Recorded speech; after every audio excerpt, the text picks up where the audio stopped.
Podcast starts now. Wow. Welcome to StraightioLab. I'm speechless. I'm speechless. I'm in shock. We are being followed around by reality television cameras, to say the least. To say the least, finally, we are being followed at all times. There's no private space. Yeah. And by the way, you've heard of the Vanderpump Rules drama? We're part of it.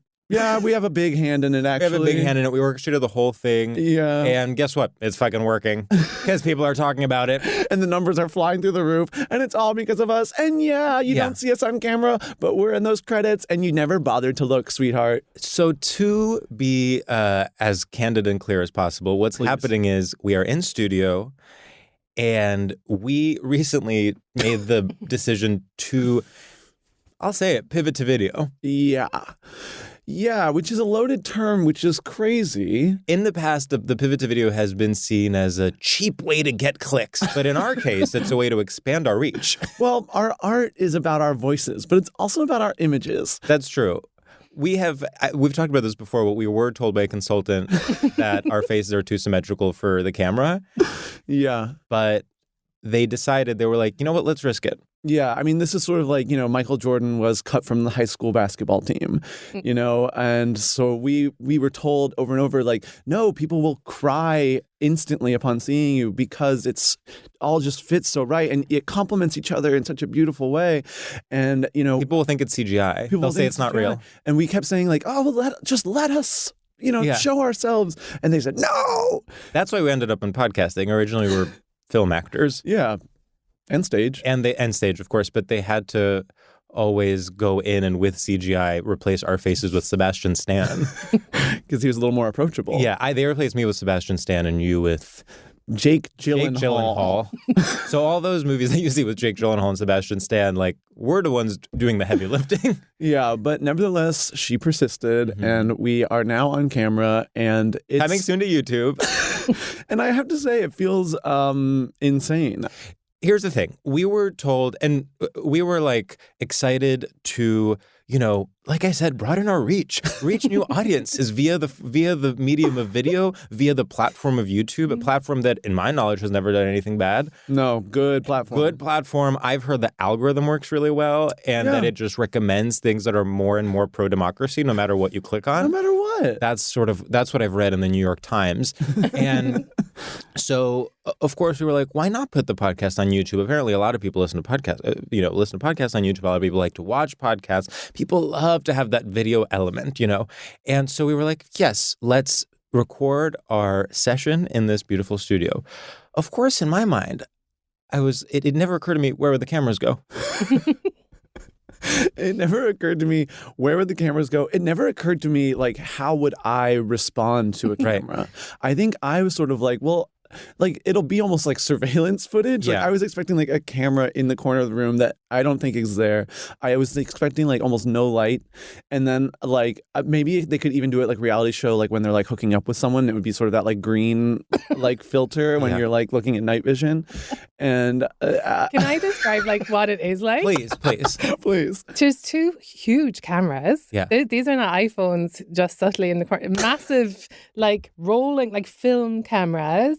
And then there's very bright lights right on me, actually. Mm-hmm. Yeah. Both the lights are on me. Well, again, you did come, as we said, you did come more camera ready than we did. You're sort of wearing an expensive looking sweater. Yeah, I made this sweater. Well, you made it? Well, you should sell them. And for a lot, sweetheart. You made that sweater? Yeah. Oh my God, it's gorgeous. Thank you so much. But not like for today, especially. Okay, Seems like you made it. No, there's no reason for you to say that. No, I mean for the camera. Like I love that you're like, but I don't mean like, oh, now's my shot. They're pivoting to video and I'm going to be on their podcast. Well, you're here to promote your sweater line, right? I am. Wow. Yeah, Mohair Higgins does it again. But I think I listened to your podcast. It sounds exactly the same. Does it? Like I'm just here looking at you and it feels like I'm listening to the podcast, but also I can see you both. And it's not, you're not like painfully symmetrical, but it is hard. You're both very beautiful. Okay, well, we were told painfully. They said it hurt. Yeah, Did you move something since then? Yeah, we both got surgery. We both got surgery. Yeah, we wanted to be, we said, can you make us a little tiny bit asymmetrical? I just want a little freckle here, a little. Just to be more, I know if you make perfume, you're supposed to put a little bit of dirt in it or earth or like little like dander or something to make humans see it as real. Yeah. So maybe you did that to your faces. We did that. Yes, to our actually, you're faces. so right. It's sort of an uncanny valley type thing. Like if something looks too perfect, too symmetrical, you're afraid of it. Yeah, and we're both really drawn to imperfection in our work. So we just wanted to reflect that Yeah. in our, physical. We're very appearance. inspired by Cindy Crawford's little mole, and we try to sort of like What's her name? Cindy Crawford. Oh no, the mole. Does the mole have a name? I think, It should. She inspires you. Yeah. Oh, the mole. Yeah, Brenda. I guess I was Brenda? thinking of Marilyn Monroe has a mole. But Doesn't that's she? fake. She What? was drawn on. That's a drawn-on mole. beauty Cindy Crawford thing. sort of built on Marilyn Monroe's mole by having it be natural. In Hollywood, there's a rich tradition of moles. That is, wait, actually, we have to talk about that. Robert De Niro. Robert De Niro. I'm trying to think of. Sam, you do have a pretty one right there. Yes, you do. You know what? You have one. I got that surgically You have it Put in. enhanced in the same place Colin Farrell has his. Wow. Maybe they should have replaced you with Colin Farrell instead of Jake Gyllenhaal. Although you know what? Jake Gyllenhaal also I think has a mole around there. Oh my God. This is crazy. I'm freaking out. I actually feel like I'm chosen for like a Yeah. film now. Well- like, like it's like, oh, like now that this is being pointed out on camera, Totally. it's like, bye George, like, enjoy Straight the to YouTube. podcast. Yeah. Sorry, I have a completely flawless face with no spots or freckles. Nothing. Absolutely perfect.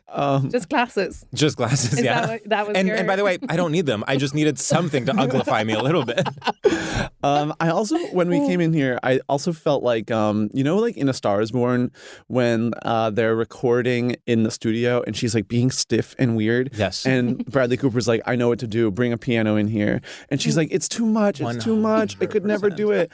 And then she gets the piano in there and it like works perfectly. And she's like suddenly in her vibe again. I was like, oh my, what's my piano? Because like the bright lights and like all the people looking. And I was like, what am I going to do that like keeps me grounded and reminds me that I'm just that like girl from Jersey or California. It was very unclear where she was from in that movie. She was from Long Island. But didn't they live in Cali? Well, she moved there to be a star. But her dad lived there. Well, he moved there to support her.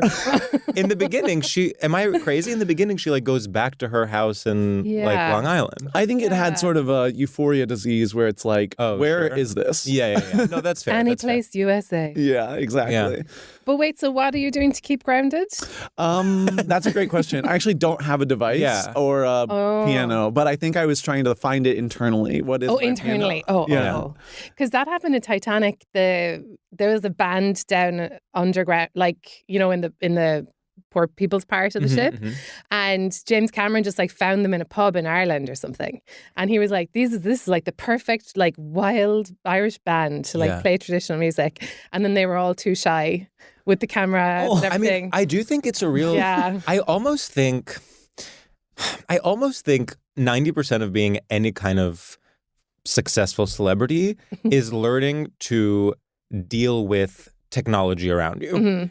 Like the things you need, imagine recording, like being Whitney Houston and recording like one of the most beautiful songs of all time. That is all happening in a studio with shit everywhere. And like people like, sort of like dialing in and out and telling her, do this, do that. I mean, how do you, I truly think that's like 90% of the job. Imagine actually being in a film set, like being Nicole Kidman and being in The Hours and being like, well, I'm going to walk into the water now. Yeah. And with her nose and everything. Yeah. Like, And someone is just off camera and he's like chewing gum. Right. I was watching behind the scenes recently. I'm not proud of it. It was and it was, I'm not proud of what, but it was just like The Last of Us. I watched it and then it was like, and then they keep going and they're like, when we were shooting this, and I was like, sure, I'll watch this. And I was like, wait, you literally like, so it's all fake. Like, I'm Are like, you so kidding me? you're Have really... you seen Avatar behind the scenes? They're in a warehouse. Because I'm like, no. I'm pretty sure I saw them do it real. Yeah. And I'm like, I'm pretty sure it was all one take. Like, I watched the episode. They never called cut. Yeah. Yeah. Those behind this, you don't get a choice on whether you want to watch them. No, they just come up. Shoved down your throat. And it's always like the same kind of like bearded man just in a chair, just talking about like how clever what a clever idea he had, and not giving any credit to the poor old like actors who did the thing. Yeah. It's sort of crazy. I have to say, though, it's like catnip to me. I will always watch a behind-the-scenes featurette. I will always watch a blooper reel. And I will always watch, I'm sorry to say, an interview with an actor talking about the part. Well, especially those. Yeah. I love those. I think I just don't like the director explaining how he just manipulated you. So true. You know. Well, the director, it's also like, I understand that you made all this happen, but be quiet. Like, you showed we've seen the work. Yeah. Like, I actually think an actor has more of a right to speak than a director. Yeah, because they've not been allowed to say their words. Exactly. Yeah. The director, if you need to explain further, you've failed. Yeah. It's like going the worst, and apologies to all my friends who have written books, the worst is going to a book event where someone's being interviewed and they're like, You're and then listening to Joyce Carol. and then it clicked on me for chapter 2, and I'm like, no, let me read it. Wow. Yeah, you don't like that? No. Yeah. So you wrote a book. You wrote right? a book. Explain yourself. And how much did you speak about the book? By the way, And how much did you let the book speak for you? By the way, please welcome Maeve Higgins. Woo! Thank you for having me. Yeah. I did record my book in this very studio for the audiobook, but I didn't have cameras, lights. You should have recorded Anyone it. around? You should have recorded the video and then released it on YouTube. That would have done really great for sales numbers. Whereas I just came in here with my phone, just whispered it into when nobody else was using the place. Did you enjoy the process of recording an audiobook? To me, it's actually something that seems so glamorous. Like, Really? Yes. It's because I imagine I imagine sort of writing a memoir and then like going into the studio and being like, and then I arrived at LAX. I feel like I already wrote it, and now you want me to read it too? Like, it's like, I can't go through this again. But didn't you ever because I liked reading out loud in school, and like I was like, like, and I did like readings in at the church, and just because I wanted to like people to look at me and me to be like, my voice. Yeah. Well, you do have a great voice. You have an incredible voice. Thank you so much. Little joke. But reading it is hard because you think then like you start to kind of edit in your head, but it's too late because it's already published. I guess maybe what I would want is to be a professional audiobook reader that could read like a different person's book. That would be a lovely job. That would be nice. Well, I always love when they have like Helen Mirren reading a book. I think where I get caught up in like reading a book for an audiobook is that it's like too like performing the sort of like calm. Like I wish it were like slightly more conversational. There's something about like there's like a self-importance to it that's like, well, no, talk to me normal. Like read the book normal. Have you heard clips of Ronan Farrow reading his book about reporting out the Harvey Weinstein story? No. He does voices and he will do like a Russian accent. He's like literally like narrating his book and he'll be like, and then the guy said to me, what you doing there, lassie? That's so charming. I mean, I know that's not Russian. What you doing there, lassie? That's me doing a Russian accent. Everyone's like, That's always the question of like, how nice do you be to someone? Like, do you like call them out instantly or do you just sort of like let them understand? Well, I sort of last minute decided I wouldn't know where to begin with a Russian accent. And so I just went for like the easiest possible thing. Yeah. Which was sort of Pirates of the Caribbean. You best start believing in ghost stories. You're in one. Wow. Can we get a piano in here? He needs it for his accent work. Rosamund Pike does a really good job. Yes. Because she's such a good actor. Such a good actor. It's like Ronan Farrow's not an actor. He's a journalist. So but you know what? You'd be surprised at how sort of he really comes alive in the audiobook format. I think Ronan Farrow, here's what I'll say about Ronan Farrow. I think he's always wanted to be on camera. I think he secretly wants to be truly like a theater actor. Too symmetrical, definitely. Too symmetrical. Definitely. That talk about uncanny valley. Talk about uncanny valley. Like you should be hot. And it's like, this is crazy. But I'm like, cut that out. He's here. They're cutting out our mics. Ronan Farrow's here. Ronan's here. Yeah, it is like. He's like, what did you say about me? You must start believing in me being hot. But it's like he's like has a perfect face. He does have a everything's gorgeous perfect. Blonde, but it's like hair. What's going on here? He is a fascinating figure to me. I would love to get a coffee with him. Yes. Yeah. What would your goal in the conversation with him be? Well, first of all, I would go in and fully pretend we are equals. No part of me would be like, I love your work, like nothing like that. I would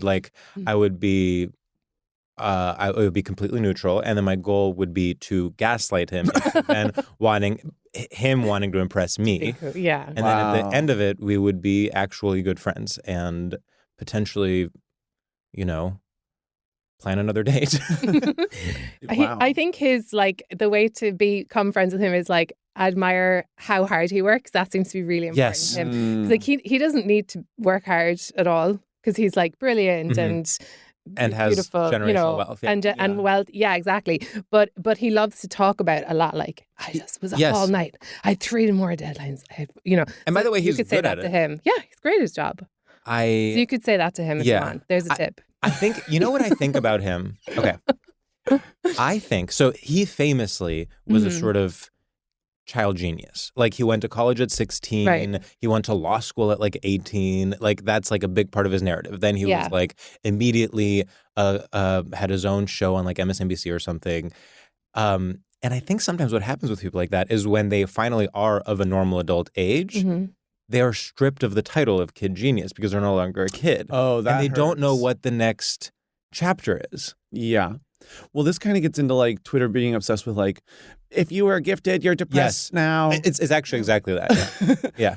And Do you know about this, Maeve? No, but there's a sort of subgenre of a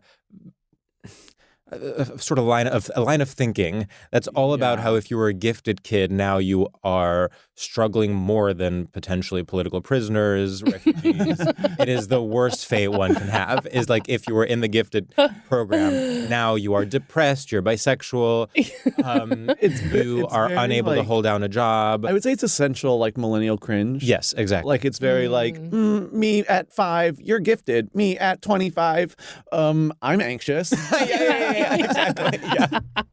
Oh, yeah. But you think Ronan Farrow has more of a I was gifted and so now I'm driven more than because he's not moping. Well, I do think he's driven now, but I also do think there is a difficulty in listen, I'm sure he's doing fine, but it's also what is the next move? What does Ronan Farrow look like at 40, at 50? Can you do an impression? I mean, me at 12. I'm going to college. Me at 40. Why am I weird? Oh my God. I can't believe they're complaining about being gifted children. It's such a thing. But it's such a lovely thing to believe for many years about yourself. I know. Surely that would stand to you. It's crazy that it's fake. Yeah. It is literally just made to... It's all part of this system of basically putting people in order so that some people can get into good colleges and some people get into bad colleges. Some people go to leadership camps. Some people can take, oh my God, an advanced class 1 year early. And then basically the goal is to sort of know who's going to succeed by the age of 11. Oh, wow. Well, and it's one of the saddest things is people that define themselves by a success, and not just sort of understand that they will have successes and falls. 100%. And so these people are oh, I was in the gifted program at 10, I'm set. Yeah. And then when they face hardship at 25, they're this wasn't supposed to happen. And it's you were literally resting on the laurels of being 10 and in a gifted program. Right. You need to grow up. Yeah. But that I still have trouble with that, that, oh, you're in a trough, but it'll come back again, it's and you don't know until you're dead, what happened in the end. Right. I guess that's also a toxic way of looking at things. I'm always just well, I'm sad now. Yeah. I used to be better. So how can someone be happy? Maeve? I guess if you're Ronan Farrow. Yeah. I mean, that's a big if. So step 1, be Ronan Farrow. Yeah, I also want to say, if you're not Ronan Farrow and you're listening to this, watching this on YouTube, stop. This isn't for you. Yeah, this is for Ronan. This is for Ronan and Ronan exclusively. But I think I feel if you just don't think about it too much. I mean, if you how to be happy. God. I do think some people have an easier time being happy than others. Yes. And some people find life harder than others for no justification. Totally. I'm not talking about actual No, hardship. you are 100% right. Some people are just this is really hard. It's actually one of the things that there's no correct way to talk about, because without talking about like specific things like mental illness or socioeconomic status. Like that's not what we're talking about. It's just some people, all else being equal, will be given a life task and will find it harder than other people. Yes. Totally. And we'll have it's just one of the very facts of different life. feelings. Yeah. Yeah, totally. So is there a pill I can take for that? Yeah, actually. But that's why we do have all the little treats. That's why we have little treats. Yeah, that's true. Yeah. What's your little treat? So many things. Okay, next question. So many things. You've never had a treat in your life. That's what it sounds like when someone's never had a treat in their life. Oh, what's my treat? Everything. I'm constantly consuming. Just very happy. I mean, that's the other thing as well, that like if you do have that mentality where it's like, I'll have a thing, I'll do a thing, then it's usually you have to pay for it. So that's a problem. I guess like talking to my friends is a real treat. Yeah. You know? You gotta be careful which ones you talk to. Yeah, cutting them off is another real treat. Exactly. Oh, yes. Making them come crawling back. God, it's been a while since I've really cut someone out of my life. Oh, I miss it. The rush. Yeah, maybe you just did too many at once and you don't have. I know. Yeah. I was sort of thinking about that the other day. Not that I cut off people intentionally, but I was like, I used to pride myself in all my friends not being comedians. Like I was like, I keep in touch with so many friends from college. Like I regularly, you know, if I were to have a party, it would be 50% old friends, 50% comedian friends or whatever. And I think something happened, especially during the pandemic, maybe a little before that, maybe also just like me spending more and more of my time doing comedy related stuff where I'm like, we're down to maybe 3 or 4. Yeah. Like not like it is, and it's not healthy. Well, isn't 5 the number though? What's 5? The 5 is correct like number of close friends? Yes. And the like correct or possible, Yeah. I think is, Yeah. you know, because you can have, there's only so much like time and resources that you have Yes. to really fully understand like your friend and see how they are. And I mean, this is really just from something I probably saw, you know, a few years ago. I don't know, but it makes sense to me. 5 is like the kind of number. Does a romantic partner count of the 5 or is that a different category? I don't know. It depends if you're having sex with them or not. Yeah, well, 5 is the number of people you should be having sex with, correct? Correct. At any given moment. At any given moment, you should have 5 people somehow penetrated. Someone needs to be penetrating. Does that make sense to you? 5? 5. 5 does actually make I sense. like it. And Yeah. I'll say it's a clean this. number. Let's do names. Okay. Maeve, Sam, George. our producer, everyone who set up the camera, Both And those everyone cameras. listening at home. and everyone listening at home. That's 5. Okay, don't you think? No, Ronan. And by everyone, I mean Ronan. Oh yeah, Ronan. Ronan. And by the way, we're being like jokey about Ronan. I just want to be clear. I want to be friends with him. Yeah, you could be. That friends was with clear. him. Okay. Yeah. I think what's clear is that like you want to be friends with him and it's like, but we're not going to just be like nice because he's famous. Exactly. Like we're going to be real and that's why we're going to be good friends. Yeah. We're going to tell him, hey, you look too perfect. Something's up, babe. And I'm telling you as a friend. We really like your work. Yeah, And it you seems make a like you lot worked of it. really hard on it. Yeah, you're working really hard. You must have been gifted. Do you think that one of the reasons why social media is so toxic is because it forces you to care about more than 5 people at any given time? Yes. Like, I truly think, Yeah. and this is not a disperses novel your observation, but it's yeah. like, we are not meant to know that many people. We're not meant to think about that many people on any given day. And it's actually like, I was thinking about this the other day, it's sort of like reverse engineering schizophrenia. Like you are literally scrolling through voices in your head Sure. that are not Oh. talking to you. Like And it's you're scrolling schizophrenia through means like fractured reality. Yeah, you're scrolling through Oh. like a billion people's random thoughts. Yeah. Imagine like having headphones in and imagine that, but in audio form to sort of talk to the podcasting audience. Imagine being like, oh, you know what? I'm going to scroll a bit. I'm going to relax a bit. I'm going to put on headphones and then just listen to a cacophony of 1,000 people, not even saying anything of substance, just being like, being a gifted kid is bae. Yeah. And then like getting randomly really, really mad. Exactly. Yeah. That sounds horrible. But we do that with our eyes. Yeah, we do that with our eyes. Oh. And by the way, eyes are just as important as ears. Oh. So if you don't do it with your ears, don't do it with your eyes. That's what I tell all my mentees. He's so good at that. And so is your mouth. Yeah. What sense? Explain tapas. Which of the senses is the most important? Okay, most important. Sight? I think. No, you go. Isn't it touch? Because you literally there's like my friend volunteers to cuddle new babies because they literally need more than being talked to, or actually they do need water and food. That is actually a great point. It's maybe like touch has been undervalued societally, and so we think sight is the most important because, you know, Touch him. Wow. Wow, I'm like a newborn. We think sight is important because, you know, we need our eyes to look at advertisements, but actually touch is way more important. You think the products should come around and just touch you? Yeah. Well, Buy them. Thank you. That was going to be my next point is like, how do we monetize touch? Yeah, touch-based advertising. How can we make this podcast touch-based? Yeah. Wait, how can we make the podcast? You can just do live shows. That's exactly what they do, and they sell like VIP tickets Okay. to meet you, and then they touch you. Yeah. We need to do a sort of, not Q&A, what is it called? A meet and greet. Yeah. That is the only way to monetize touch. But here's Full the body thing. meet and greet. But here's the Full thing. body meet and greet. Nothing's off limits. The thing $30 extra. Yeah. I figured out, oh my God, this is genius what I'm about to say. I'm scared. I figured out why touch is difficult to monetize. Oh. It's not scalable. Even when you do a meet and greet, each person individually has to like line up and touch you. There's no podcast equivalent of touch. You can make a film that 1 billion people can see. You can make a podcast that 1 billion people can hear. You can even make a scent that 1 billion people can smell if you make a candle. It's true. or even a perfume. Yeah.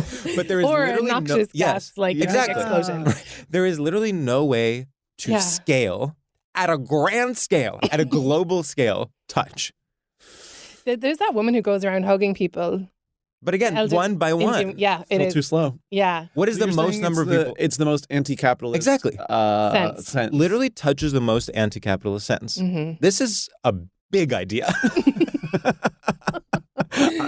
Well, I think, okay, so you want to, sometimes in concerts, people run around and do like high five everyone or something like that. Yes. And then the people feel so special. I'm never going to wash my hands. Exactly. One time, Janelle Monáe crowd surfed on my hand. Oh my God. Oh, wow. Yeah. Which little part of her body did you? I don't remember. up? That's a great question Yeah. because, of course, I see her as an artist and not as a piece of meat. piece of flesh. So it would never occur to me to even delineate between her different body parts because I respect her too much. But I distinctly remember I did, I was like part of the crowd that. Oh, touched her. cute. Wow. Sort of cool. That is cool. What's the most capitalist sense?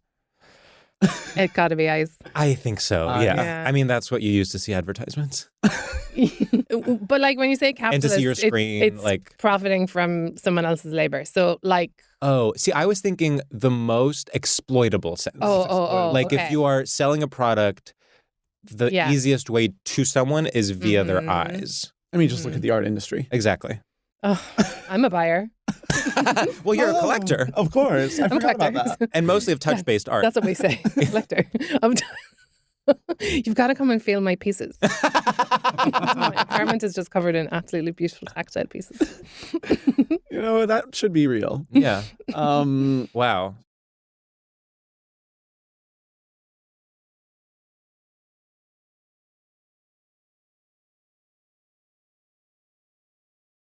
should we do our Yes. first segment? I also want to say one more thing about the podcast when we make the Okay, podcast, please. which is that it's really hitting me today how we are literally in Just Like That. Like we are Sarah Jessica Parker, and it's like freaking me out because like they can't see this, but there's a window that's like looking out on New York. We're like laughing and like drinking water, and like I'm like, oh my God. Every time we laugh, I'm like, we're like a scene and Just Like That, and I feel it's like it's a bit trippy. Don't you think in Just Like That should do a like a podcast that is essentially a fully scripted / improvised version of the podcast that they have on the show so that you can follow along? Obviously. Yeah. It's actually monetarily dumb that they haven't done it yet. Yeah, what the hell is wrong with them? Yeah. And it was her and 2 others, wasn't it? Yeah, it was the guy from Mad TV. Oh, yeah. Oh my God, what's his name? He was mother to me when I was a kid, but I don't remember his name. Oh God. Well, whatever. So it was him. It was And Sarah then Jessica the Parker, comedian. Che, and him. Yeah. Yeah. Yeah, I would absolutely recommend that. Yeah. I would listen. The way I miss Che Diaz. They're coming back. Did you watch And Just Like That? Yeah, just the first episode, actually. I just needed to know what happened. You should keep going. It was also something about that part of the pandemic where I needed a Che Diaz. Culturally, we needed something to rally around. And I really don't remember the last time a television character made that much of an impact. It was insane. So where are they now? The character or the actor? So in the end, spoiler alert for anyone listening. Yeah, Ronan, if you haven't finished And Just Like That, stop listening And now. let me just say, something tells me Ronan has finished And Just Like That. Darling. So at the end of the season, Miranda, sort of like in a manic pixie moment, drops everything and moves to LA to be with Che while Che is there filming their pilot. And guess what else? Miranda dyes her hair red.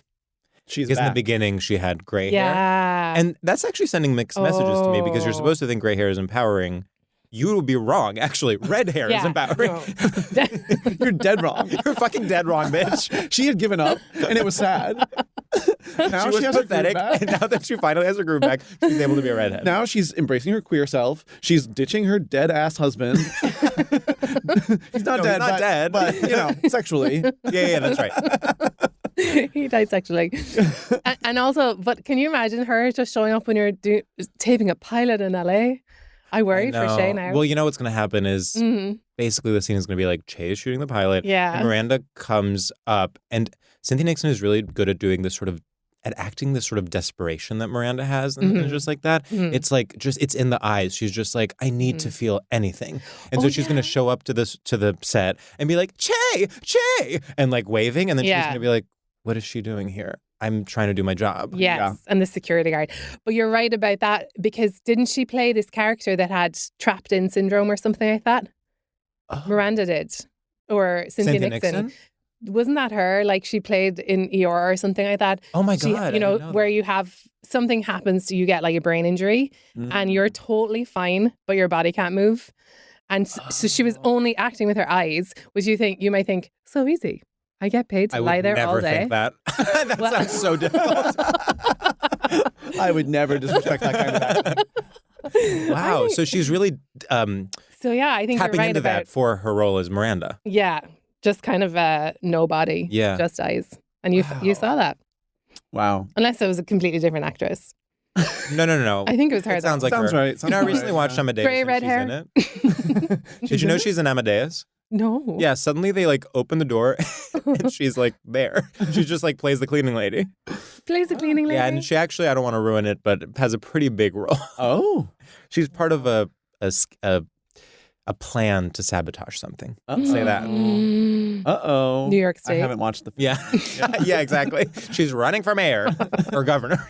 Whichever. She wants power. You know, I went to her launch event at Stonewall. Oh, and you have to. I wish I had. It was honestly a great night. I'm sure. And I remember because she came out and the first thing she said was, I think she said like ladies, gentlemen, and those who reject the gender binary. That's how she like started her speech. And I was like, well, she's losing. She's losing, but she ate. She's losing, but she ate. Slam the door. Way out. Yeah, I am a stan. No, I was pumped. Yeah. I genuinely was like, I love this. She's very smart and would make a great politician, but she has more important things to do, which is shoot And Just Like That.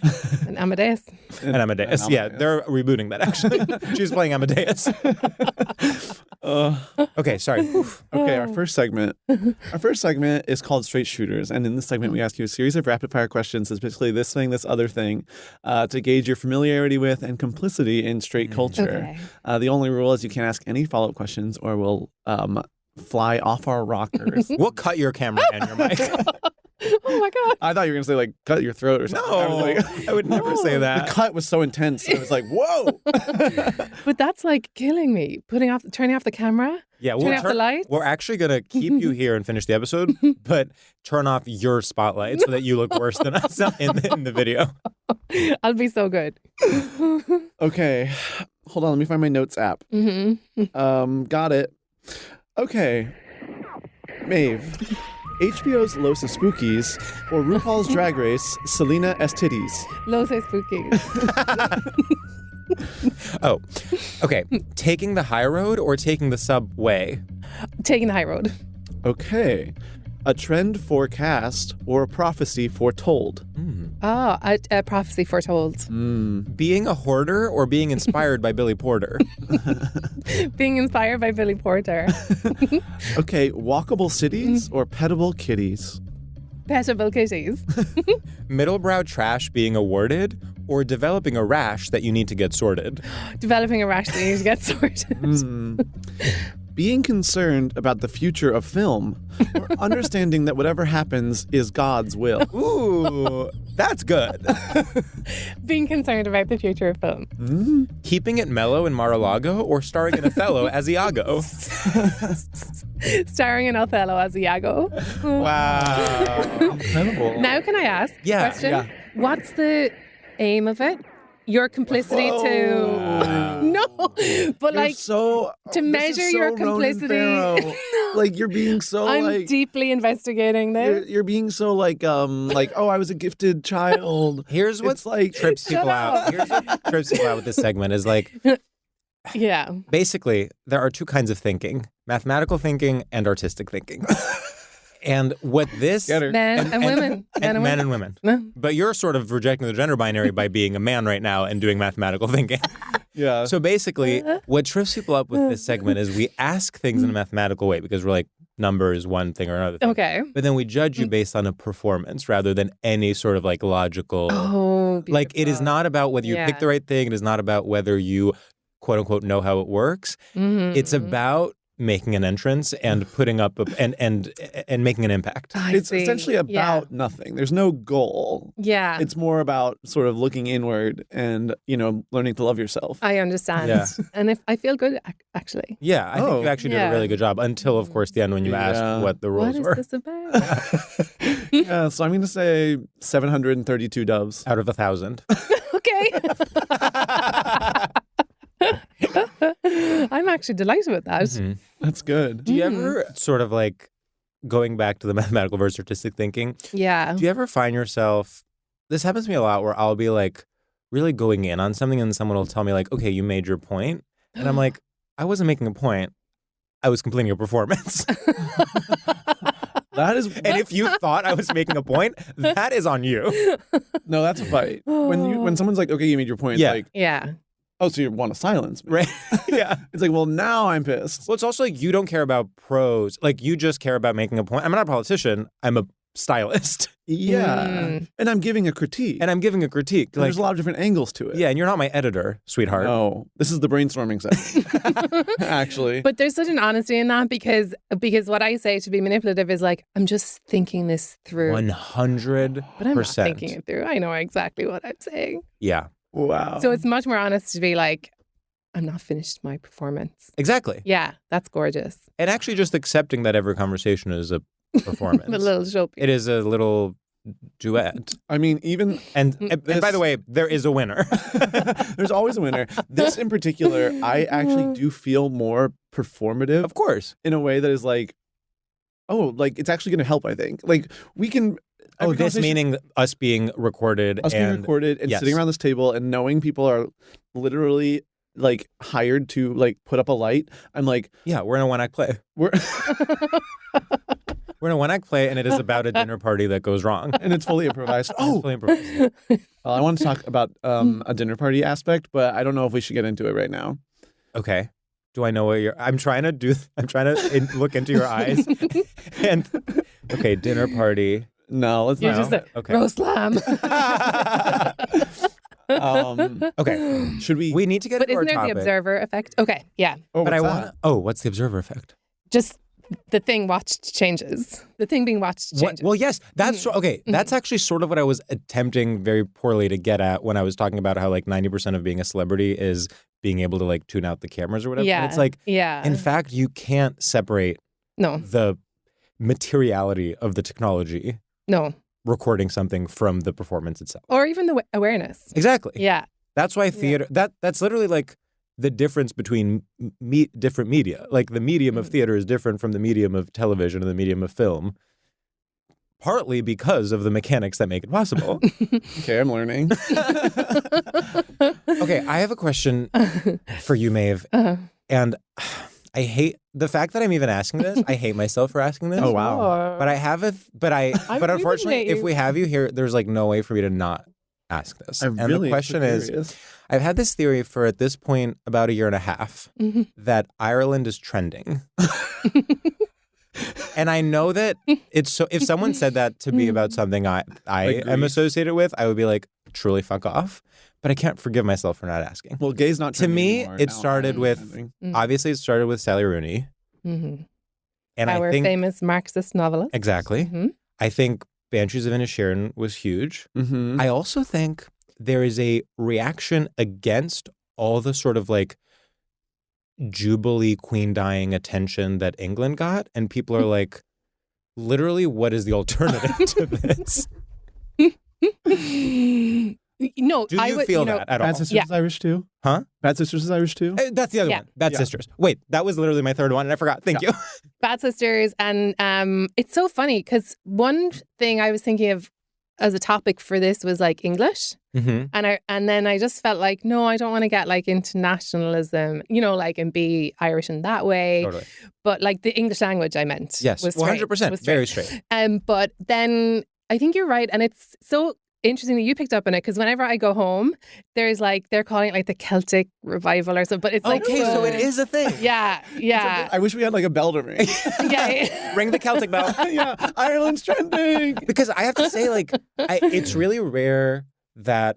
Sorry, I actually need to let you talk. But all I want to say is that all these things I mentioned, so often when something is like trending, Mhm. it's in a sense overrated. But guess what? I love Banshees of Inisherin. I love Bad Sisters, and ultimately, critiques aside, I love Sally Rooney. So I'm sort Yeah, of I like, love her too. it's all Yeah. all of it is good, which is so rare. Hmm. I'm almost afraid to put a name to it because then someone's going to take advantage of it and produce bad Irish art. Well, I mean, we'll see. It's interesting that like I went to The Quiet Girl is this Irish film that's in the Irish language, and it's nominated for an Oscar. Plus, like 25% of all acting nominees this year are Irish. Yes, Like, exactly. it's amazing. It's a country with like 4.2 million people in it. Yeah. Very small, smaller than the population in New York. You know, it's tiny. But anyway, when I go home, the thing that's interesting is more people are learning Irish language.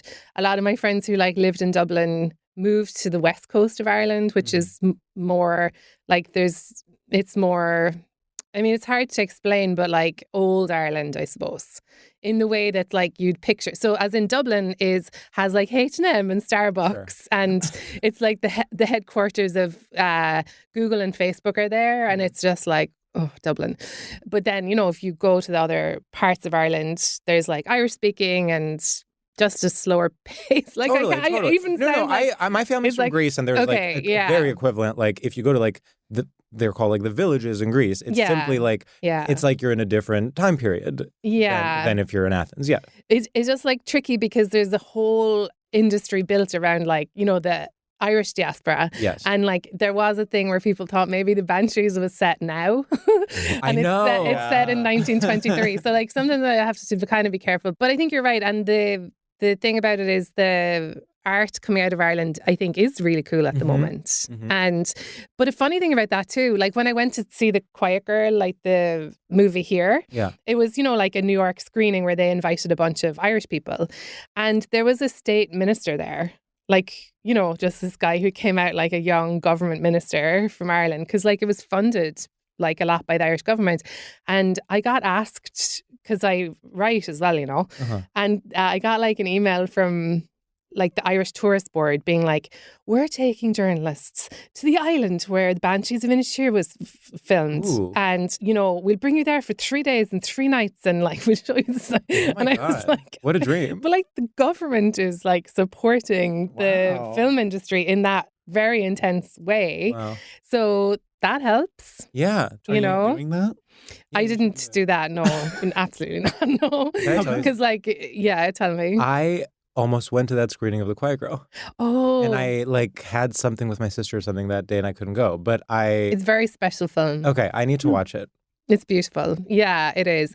And it's also like, I think a good example of Irishness because it's not cloying and it's not, you know, it's like not too dark either. Because like a lot of, especially Irish theatre is just like, and the baby died and the baby's still dead.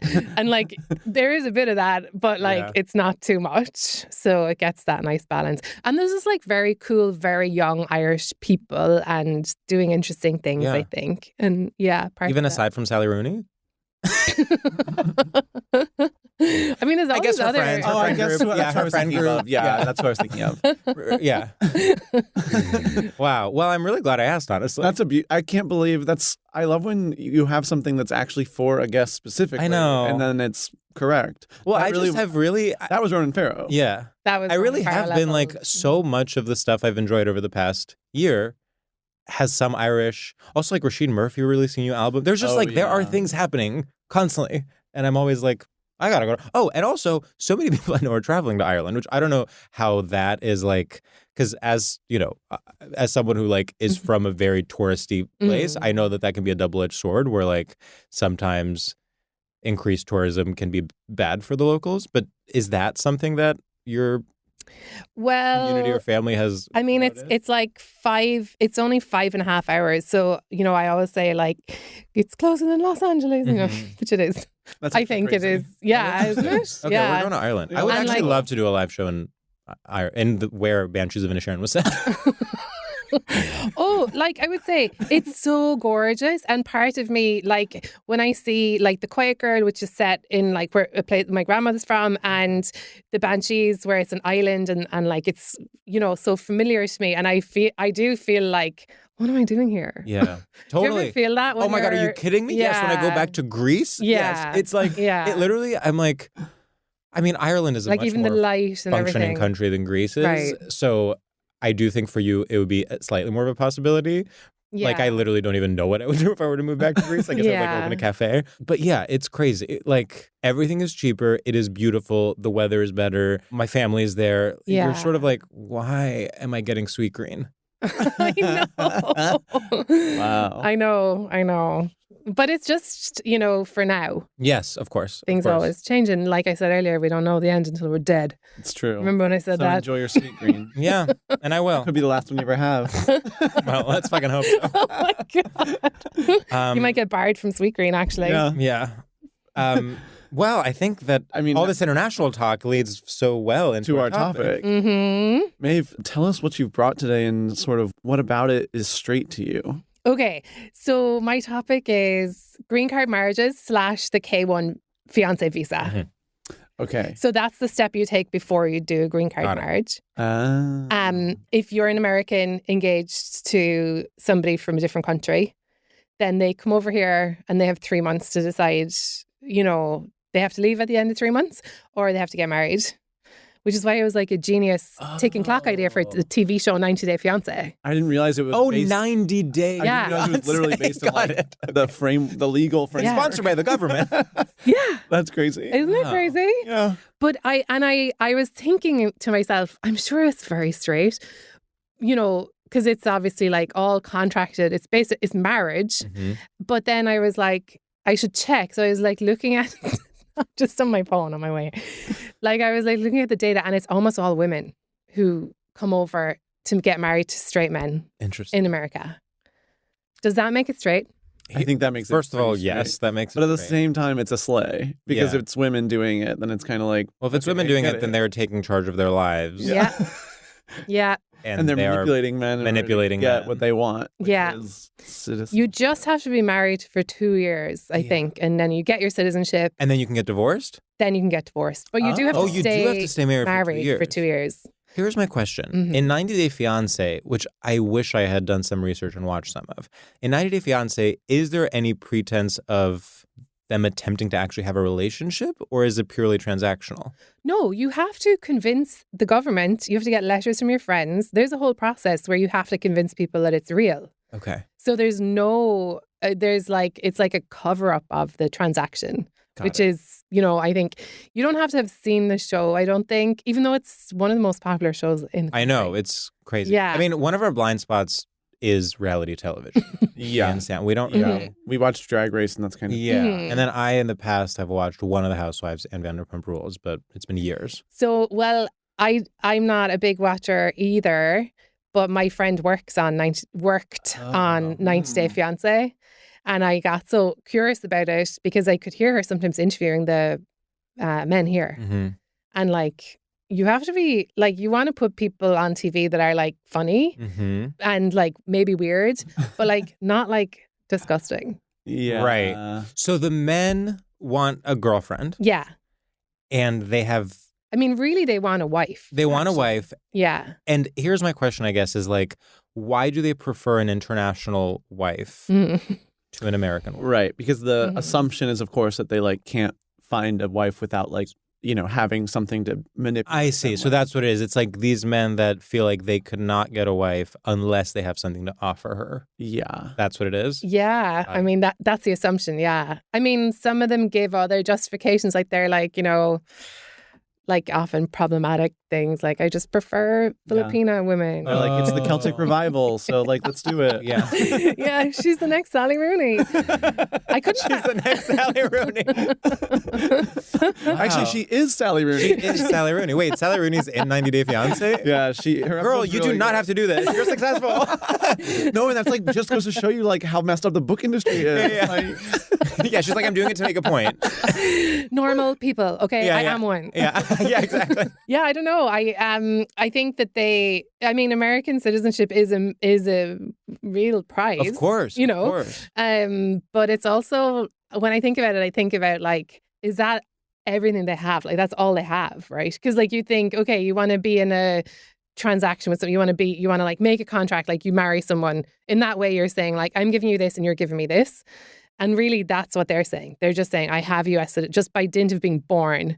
They're like, this is all I've got. And often they're very, very poor. Like they're from like really isolated parts of America. These are not like, you know, they're like kind of high achieving. They're not the Ronan Farrows of America. Got it.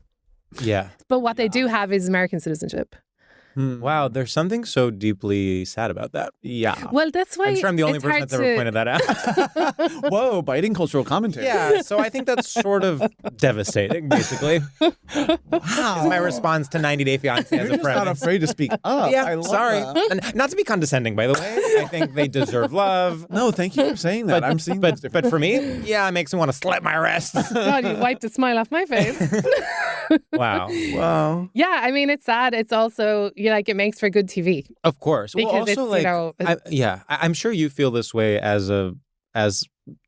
someone who immigrated to America, but like growing up, the pursuit of American citizenship was like the number one thing in my family. It was really? there are 5 of us. I luckily was, me and one of my sisters and I were both born here, so we had it to begin with. Yeah. And then the other 3 members of our family were not born here. So there was this like, it was like my dad was close to getting it, but then he had to return to Greece to do his mandatory military service. So then the clock went back to 0 of like how long he had lived here when he came back. And then like my like youngest sister had to be here for a certain amount of time before we moved back to Greece. Like citizenship is so genuinely Kafkaesque and changes like the priorities change with every government and every 5 years, and depending on who is lobbying who to get what kind of immigrants in America. And so the idea of any kind of shortcut is genuinely extremely alluring because it is so difficult to do it, quote unquote, the right, the acceptable way. And I would say like the greatest thing an American can do is like marry someone to give them a green card. 100%. Like I'm all for that. I really think like it's like, people are like, well, what can we do about immigration system broken? Like marry an immigrant. Yeah. But it's not that simple. Like you do have to prove that it's real, like, and it's like money, and you have to make sure, like if you're an American citizen and you marry someone, they go through all your taxes and everything. You have to be like kind of on the ball. So that's kind of hard for some people. My boyfriends. No, but it's true. Like it's a stupid system. Yeah. So I don't feel like you shouldn't do that. Like it's like a terrible system. You should. Oh my God. Of course. No part of me. It's like when people are accused of like doing fraud to like get out of work, like pretending they have a disability or something to get out of work. I'm like, yeah, you should do that. Yeah, that's good. That's good and that's morally good. Like, everyone should pretend to have a disability and get married. yeah, exactly. Immigrants. Well, and marriage is supposed to be a transaction anyway. It's I sort know. of like Yeah. so many people in America get married for like health insurance. Yes. And Oh my it's God. like, that's the big push to be like, okay, well, it would be better for taxes and health insurance, so let's go for it. Yeah. It's like, why not add a little green card in there? I guess it's like it's the straightest thing about it in a sense is exactly that. It's like marriage as a business proposition, Mm-hmm. Yeah. which is the core of one of the and also then adding on top of that a layer of performance of like, well, we have to have a photo album proving we're in love. Yeah. And we can't say it's a business transaction. Exactly. We have to say it's for love. So in some sense, it's actually emblematic of the larger institution of straight marriage. It Yeah. just makes the subtext text. It's true. It's Wow. true. Yeah. That's what I was going to say, actually. Me too. Yeah, you were just weird. Yeah, it was on the tip of formulating my it. tongue. Yeah, Subtext text, actually.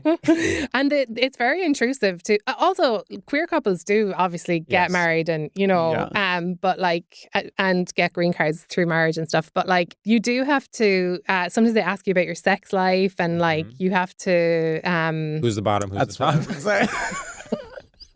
It's literally Joe Biden being like, so who does what? Who does what? So you're an otter into So you're an- exhibition. Are you guys open? Or? Play together, separate. What is it? you definitely couldn't, I bet you couldn't say you were in an open marriage. Oh, I'm sure yeah. not. If you were doing your interview. No, you have to be Christian and Republican. Yeah. Stat. And it did come, I could be wrong, but I think the K1, that visa, was because of like soldiers, abroad who were like, I want to bring this girl back, if from maybe Korea, Vietnam, I don't know. Totally. Yeah. Yes. Yeah, I think that's, or maybe even World War II. Because there's like Americans all over the world bringing Yeah. back women. God, I know, so jealous are you? it will take truly like generations to undo the damage of heterosexuality. It's crazy. Like, to be like, yeah, there's a rich tradition of men bringing women back. And it's like, whoa. Yeah. Wait, what? And the government was like, oh, we have to organize this. Yeah. We have to organize Well, it. the men want it. Yeah. So let's make law. But it's just really confusing too, because the first, like a lot of the, like the Chinese Exclusion Act Yes. was, a lot of that was like fake, supposedly to like stop sex work. So it's like, well, what do you want then? Oh. What you're saying, like, we're not bringing in anyone because they're sex workers. Not true. But then they're like, oh, we'll allow you to bring in like the women that you want to have sex with. Right. It seems like it's sort of like the two things taken into account are what a man wants and how What a man needs. it's literally what a man wants, what a man needs, and is it in the Bible? And if it passes those three tests, you got to go, babe. Bring whoever. Bring whoever. Just keep it quiet.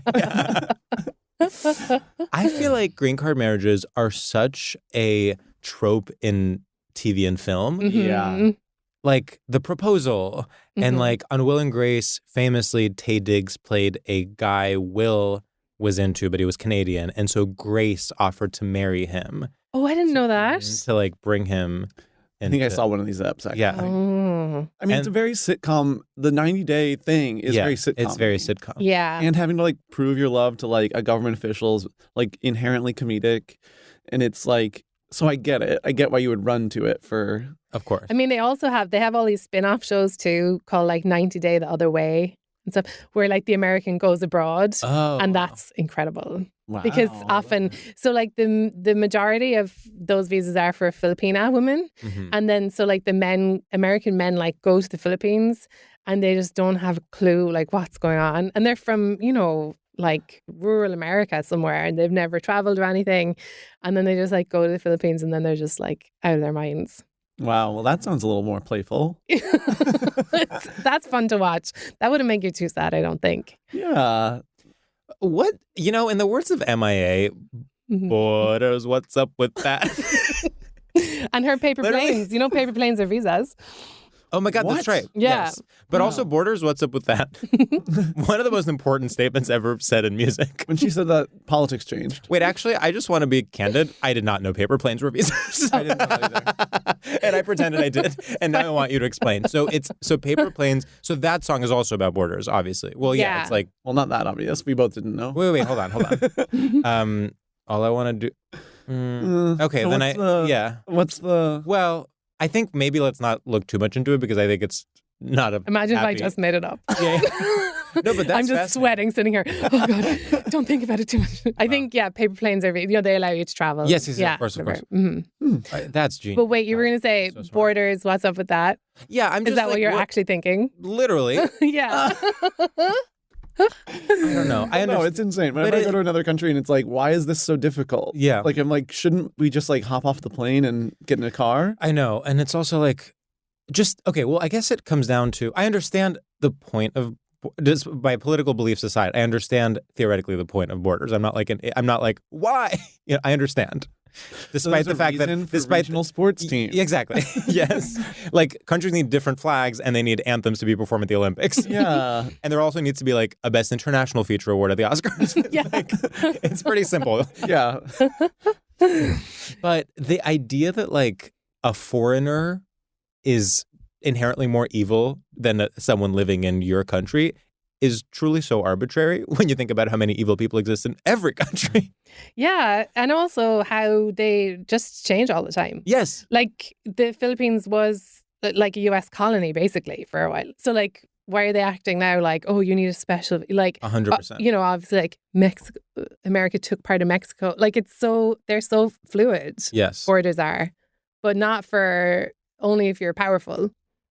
Yeah. Yeah. But I don't know. I don't know about the like the visa still. I do like what you said about like the women who come over is like their destiny too, and they're like, I'm doing this, like I'm getting this citizenship, and there's then definitely a I'll do whatever I want. Exactly, it's like, and in many ways they have more power than the man. I mean, I understand that the man has the citizenship, which is what is at stake. Yeah.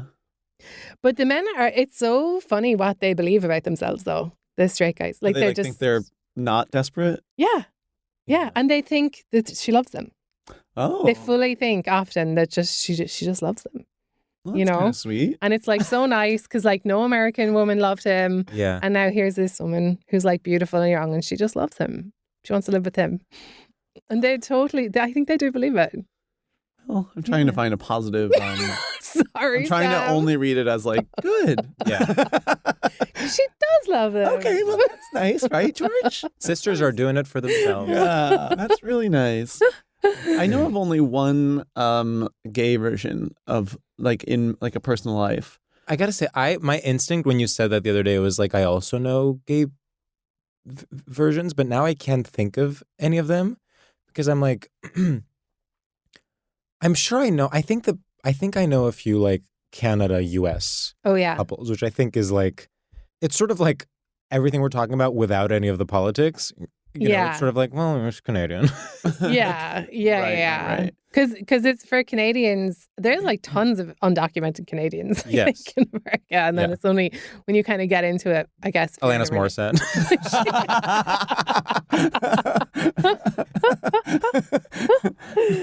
Go back to where you came from. Yeah. The one I know, I literally think it's like the gay guy is American, but then I think the man he married is like actually straight. Like, whoa. Oh, so it's literally like a green card marriage. Yeah. And it's like literally. Do you think any money changed hands? I think actually it's possible. But it's like a juicy one. And it also sounded like hot. Like I was like, oh, you guys like pretend to be in a couple sometimes for the government. My God. Of course you think it's hot. And like the husband has a girlfriend. I cannot believe you. There is nothing you won't turn into like a fetish. It's just a little hot. Married. A government official comes down and you guys have to like sleep in the same bed.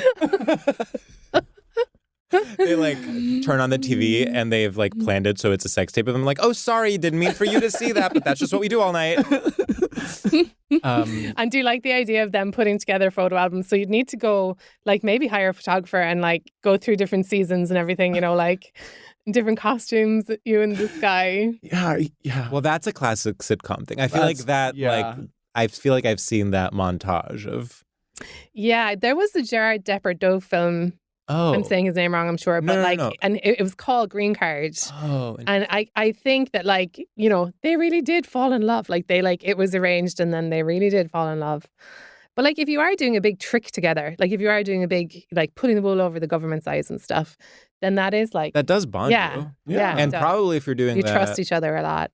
I mean, you don't want to risk being in another relationship and having that found out. So probably you'll be single that entire time. Yeah. You have a common secret. Yeah. It's something that bonds you. Mm-hmm. A lot of paperwork together. A lot of paperwork. You know, your head's together over the paper. Yeah. And then after candlelight. After 2 years, you're like, well, what do I want to do? Start from scratch? Like, yeah. At this point, I know this person probably better than I would a random person I went on a few dates with. Yeah. Better the American devil you know. Yeah. Stay with them. Let's make it work. It's been 2 years. Wow.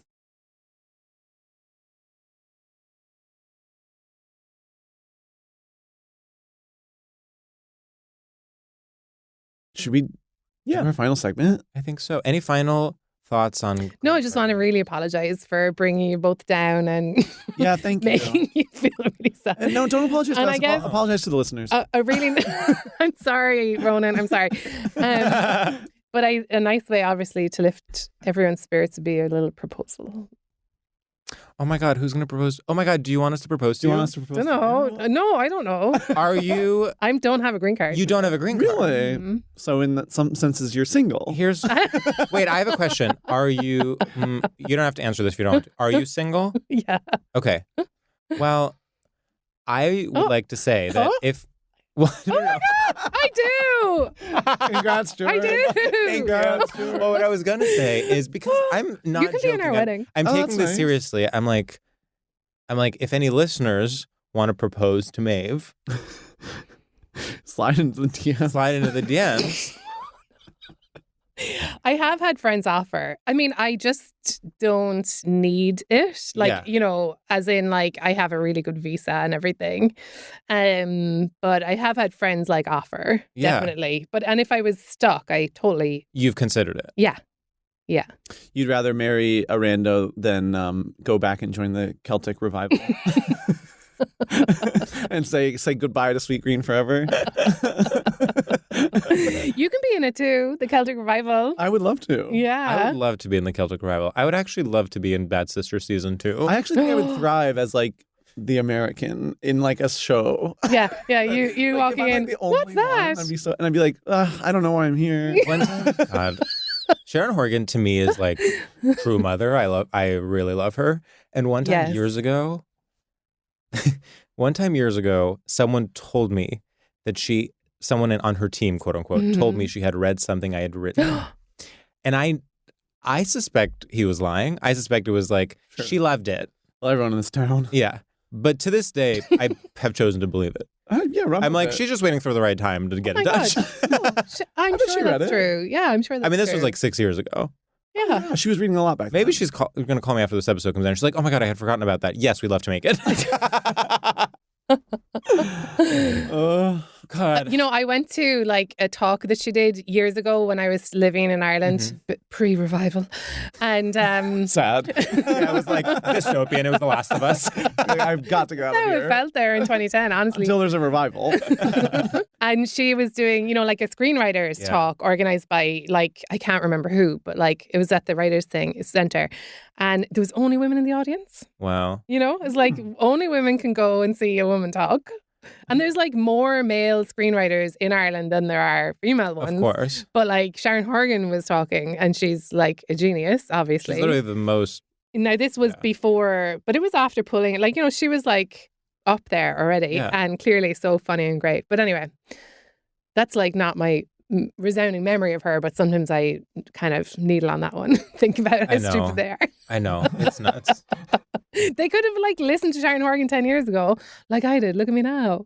It helped so much. It is crazy that you can even be Sharon Horgan and people will still not listen to you. I know. Because you're a woman. know. Like it's like, what more Demented. can you do? Demented. You're Sharon Horgan.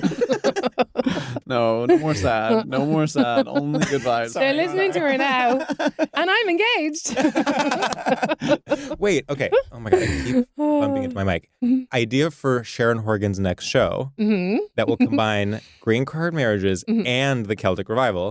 It's literally starring you, and you're in a green card marriage with who's a hot. Who has a mole, is American, and can play straight really well.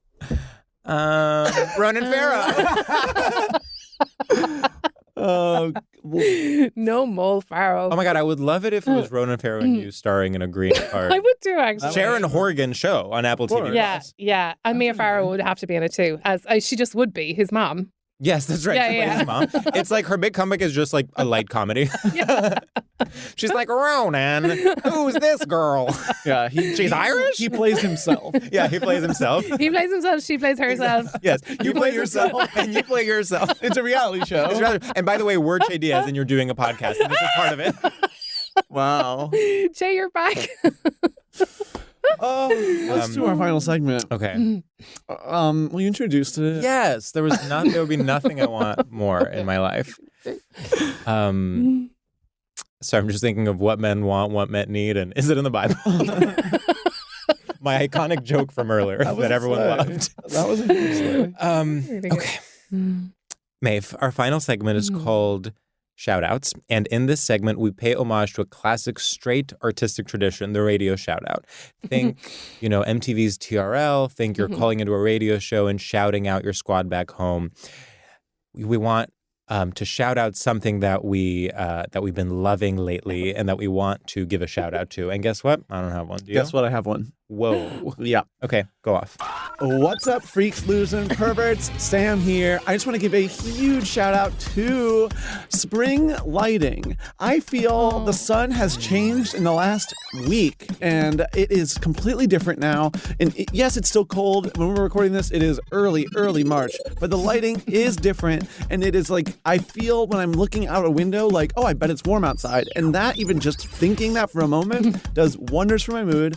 I feel on top of the world. I feel like I'm actually remembering the version of myself from last spring and last summer that was smarter, funnier, more well-adjusted, more well-read. And I can see that version of me coming back, and he is ready to stomp the runway. So, shout out to spring lighting. I see you, and I feel warm.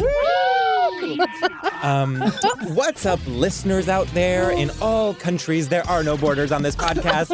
I want to give a shout out to the Linen Lobby for convincing me for the past 30 years that I want a linen suit, despite the fact that every time I try one on, it looks like fucking shit. They look bad. It is wrinkly. Always. It is weirdly, you think it's going to be good for warm weather, but it's still a suit. You might as well just wear a normal suit.